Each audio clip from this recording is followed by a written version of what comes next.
Hello everyone and welcome back to another video from Finance and Crypto Guide.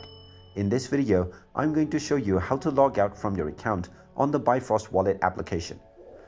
So let's get started right away. If you open up the Bifrost Wallet application and log into your account and check within the settings option, you will not find an option to log out from your account. So in order to log out and remove all of your user settings from the application, go ahead and open up your phone settings first. Now from the settings page, scroll down and then tap on apps.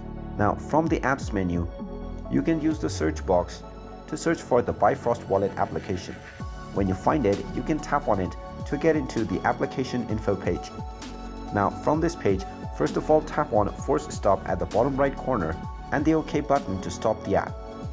Then scroll down and tap on storage. Then from the storage page, go ahead and tap on clear data at the bottom left corner to clear all of your user data. Then tap on the delete button and this will delete all of your user data from the Bifrost Wallet application. After doing this, you will be logged out from your account.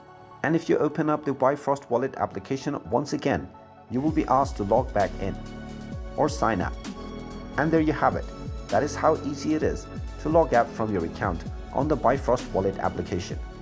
If you find this video helpful, make sure you hit that like button and subscribe to our channel if you haven't done so already. Also ring that notification bell to never miss another update from us. Thank you for watching and I will see you again in the next video.